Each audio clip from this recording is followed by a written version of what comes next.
Today, we're recognizing those in our congregation who've graduated and are moving into the next chapter of their lives, whether that's college or graduate school, or work or an internship. These threshold moments are fraught with a certain amount of anxiety for parents and children. We have to trust them to meet the challenges of the next chapter, and we have to entrust them to others, to the world, to the universe, and an unseen power greater than us. They have to deal with their parents' trust issues many times, as well as the balance of confidence and misgivings they have about the next steps they're taking in their life. And there's always uncertainty involved. Add to that the uncertainty of this particular graduation time, with having finished school online, without milestones like prom, and with modified online commencement ceremonies due to the pandemic, as well as the upheaval around the nation and the world as we confront the grip of white supremacy. And trust becomes even more challenging. And yet, there is a way in which life inexorably goes on, and we can't stop it. We have to find a way to walk this path, even if it doesn't yet have a name, and somehow learn to have just enough trust to take the next few steps in spite of the uncertainty. The old saying goes, we make the path by walking. The story of Abraham and Sarah and the three visitors is a story of radical hospitality, of promise and fulfillment and trust. I don't know about you, but sometimes I get to thinking it must have been easier for people back in the ancient Near East or in first century Galilee to trust God or Jesus just because they lived back then and were somehow closer to them, like a friend you just call up when you need encouragement and they remind you, you can do this.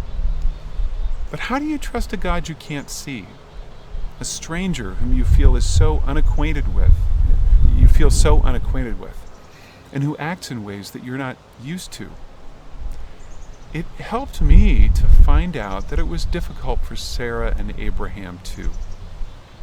I mean, here they were, two people in their 90s, having been raised in the nature-based religion, sort of polytheism, local gods and goddesses, that was very much a part of their nomadic upbringing, with whom they knew the terms of the relationship, what offerings to give which local gods in order to get what they needed in the form of good weather or abundant crops or grazing land and water, enough children to carry on the family line, and so on.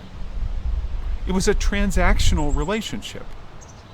You would give the god something and the god would give you something back.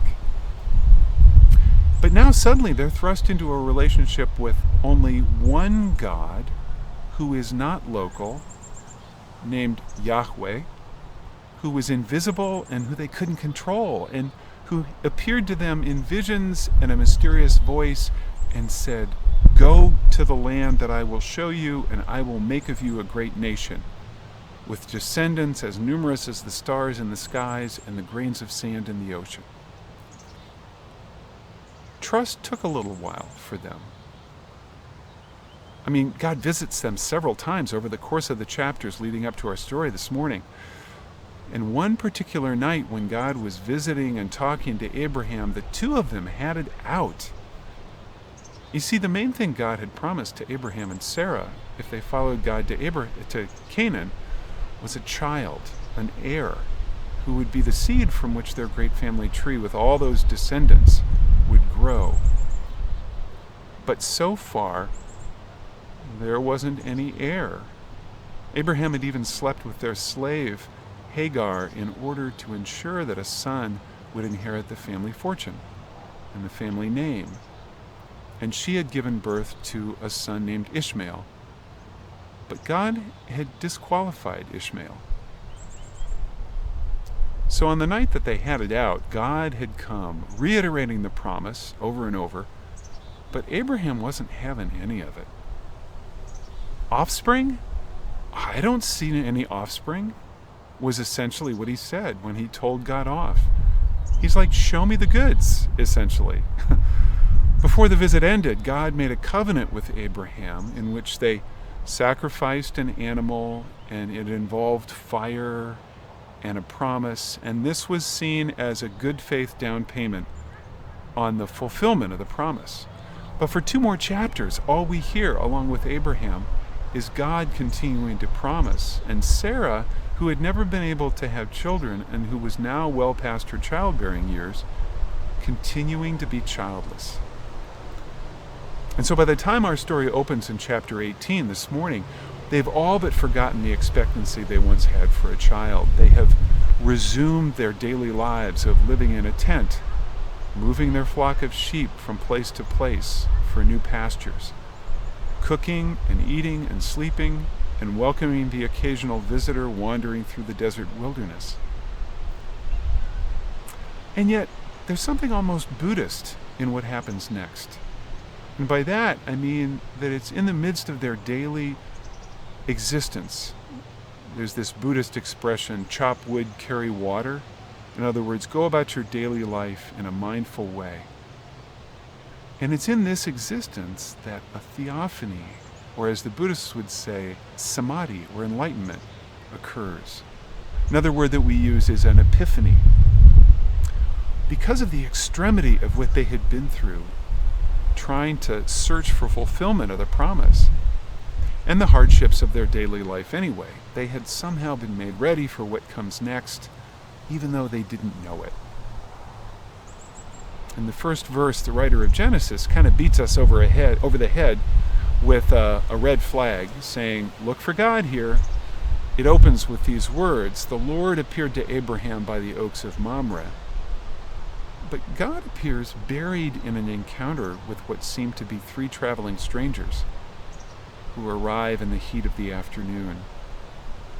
And it's Abraham's gracious, enthusiastic hospitality that makes a space and that holds that space open for this to become the divine encounter that it is.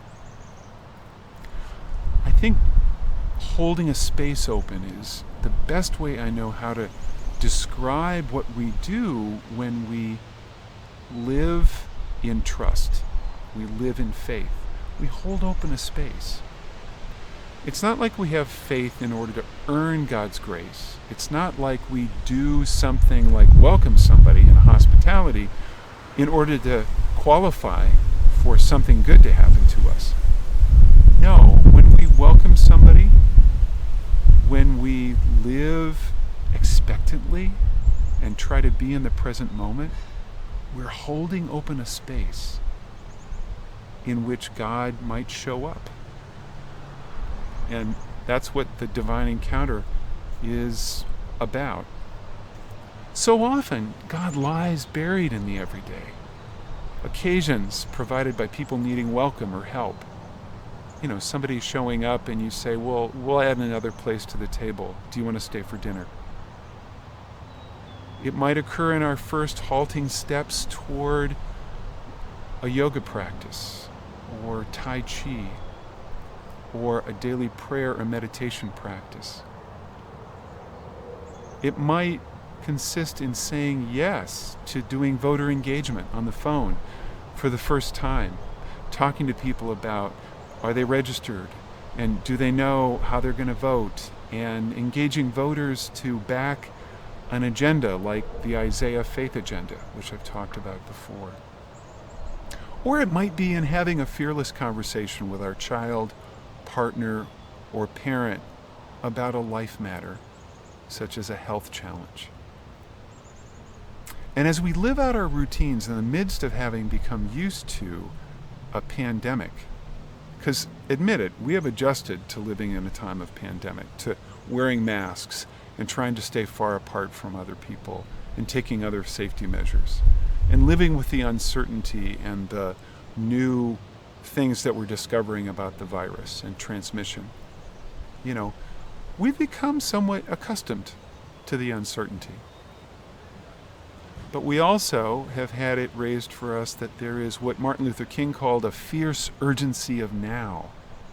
forcing us to finally have the conversations and take the actions on racism in the face of this realization that white supremacy is alive and well and burning in our lives. We need to be alert in the midst of all these things to where God is showing up. The Buddhist teacher, Pema Chodron, says the only time we ever know what's really going on is when the rug's been pulled out and we can't find anywhere to land. We use these situations, she says, either to wake ourselves up or to put ourselves to sleep. Right now, in the very instant of groundlessness, is the seed of taking care of those who need our care and of discovering our goodness.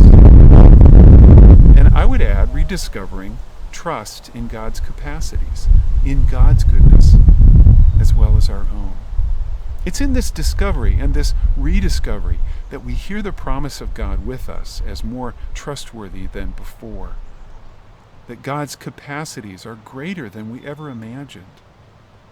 And it can be the source of great joy, even laughter, like Sarah does, at the audaciousness and ridiculousness of God's goodness.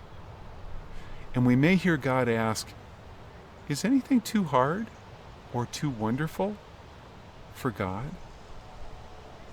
May you see God show up this week in the ordinary and in some surprising ways.